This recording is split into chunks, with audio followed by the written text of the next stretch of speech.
जो गुंडे बाहर से आए थे डॉक्टर की यूनिफॉर्म पहनकर सोनम सर को यहाँ से घसीटते हुए ले गए हैं, सफेद कपड़ा लपेट कर। ये घोषित करता है कि उनको आपने एक मृतक घोषित कर दिया है। तो अगर उनको मृतक घोषित कर दिया है तो यहाँ जो छात्र है वो भी मृतक है। कफन बना के, कफन लिखकर, सफेद पट्टा लगा के अब 20 तारीख तक प्रोटेस्ट ऐसे ही चलेगा हम लोग। Hi everyone, this is Arabic, a unique restaurant blending the rich flavors of Arabic, Turkish and Mughlai cuisines. And yes, we are going viral for our kunafas.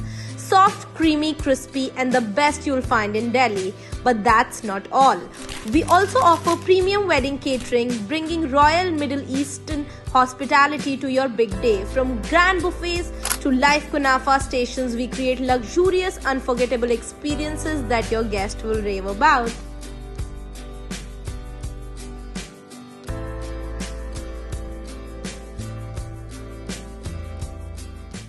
पहले मुझे बताइए, आपने यहाँ पे लिखा हुआ है कफन, ये क्यों लिखा आपने? जी, कफन का मतलब है क्रांति, कफन का मतलब है देश की आजादी के लिए अगर प्राण भी त्यागना पड़े वो भी हम त्यागेंगे। ये कफन माथे पे लगाने का बस एक ही मकसद है, जो आज सोनम सर के साथ हुआ है, जिसने देश की शिक्षा को आगे बढ़ाने के लिए यहाँ पे 22 दिन से भूख हड़ताल पे बैठे हैं। वो दिल्ली पुलिस के द्वारा मदद जिन्होंने दी है, जो गुंडे बाहर से आए थे डॉक्टर की यूनिफॉर्म पहनकर सोनम सर को यहाँ से घसीटते हुए ले गए हैं, सफेद कपड़ा लपेट कर। ये घोषित करता है कि उनको आपने एक मृतक घोषित कर दिया है। तो अगर उनको मृतक घोषित कर दिया है तो यहाँ जो छात्र है वो भी मृतक है। कफन बना के, कफन लिखकर, सफेद पट्टा लगा के अब 20 तारीख तक प्रोटेस्ट ऐसे ही चलेगा हम लोग। मैडम, सरकार ये कह सकती है कि उनकी तबीयत खराब थी, पुलिस ये कह सकती है कि वो कमजोर हो रहे थे, इसलिए हमने उनको अस्पताल पहुँचाया। अगर वो कमजोर थे तो पहली बात हमारे खुद के डॉक्टर हैं जो दिन में 3 से 4 बार उनकी जांच करते हैं। अगर उनका ये कहना तो वो कमजोर थे इसलिए ले गए, तो ये कोई तरीका नहीं था ले जाने का। हमारे पास वीडियो है, मैं यहाँ की खुद गवाह हूँ किस तरीके से उनको घसीटते हुए ले गए।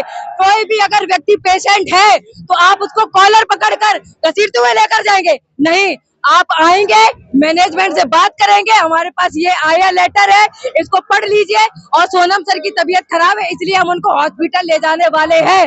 वो आपने नहीं किया, यहाँ पे आके आपने गद्दारी का काम किया है। और जिसके पीछे दिल्ली पुलिस का हाथ है, जिन्होंने ऐसे गुंडे को अंदर आने की अनुमति दी है।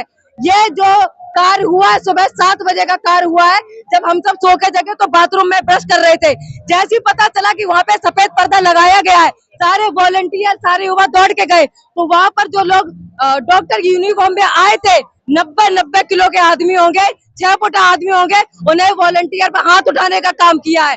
जिसमें अगर दिल्ली पुलिस यहाँ थी तो हम सुरक्षा के लिए आते, तो तुमने सुरक्षा सोनम सर की क्यों नहीं की?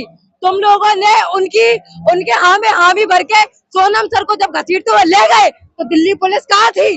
अगर आपको जनता ने चुना है या आपको जब देश के लिए चुना गया था, आपने शपथ खाई थी, गलत के लिए गलत आवाज उठाएंगे, सही के लिए हमेशा सही खड़े रहेंगे। तो ये मुद्दा गलत है क्या जो आपने यहाँ आके प्रोटेस्ट खराब कराने का काम किया?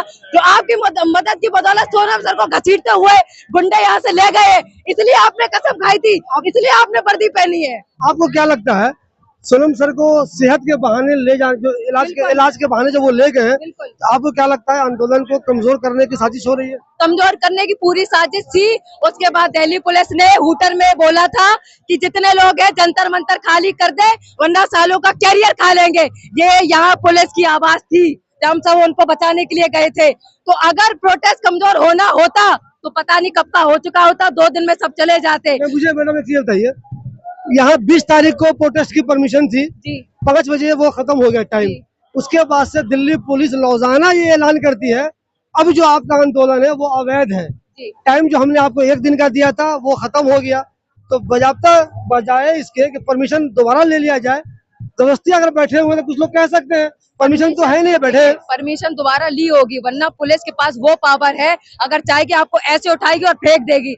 अगर हम यहाँ 1 महीने से हैं तो कुछ तो लीगल करके वेरिफिकेशन या मुद्दा हुआ होगा ना कि आपकी अनुमति के हिसाब से हम इतनी देर है। या अगर हम प्रोटेस्ट कर रहे हैं तो पीस प्रोटेस्ट करेंगे, लड़ाई झगड़े का काम नहीं करेंगे। यहाँ पे जातिवाद धर्म को लेकर लड़ाई झगड़े का मुद्दा नहीं है, एजुकेशन का मुद्दा है। इसलिए पुलिस सरकार ने भी मदद की, सिक्योरिटी के लिए बैठे रहे, उन्होंने भी मतभेद नहीं किया, इसी बदौलत हमारी प्रोटेस्ट चलता रहा।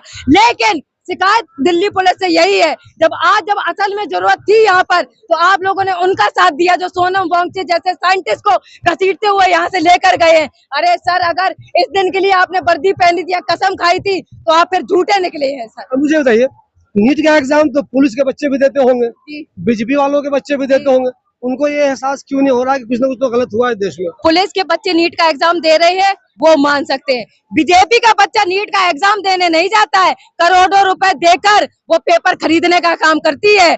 आम जनता है जो मेहनत करके पेपर देने जाती है, और जब लीक होता तो बच्चे रोते हैं, उनके माता पिता रोते हैं। लेकिन नेता का बच्चा पेपर देने नहीं, वो पेपर खरीदने जाता है। इसीलिए उनके ऊपर कुछ भी असर नहीं पड़ा कि 22 बच्चा मर गया कि 25 मर गया या पूरी युवा मर जाए। वो सिर्फ खरीदने का काम करती है, बच्चों को पढ़ाने का काम नहीं करती है।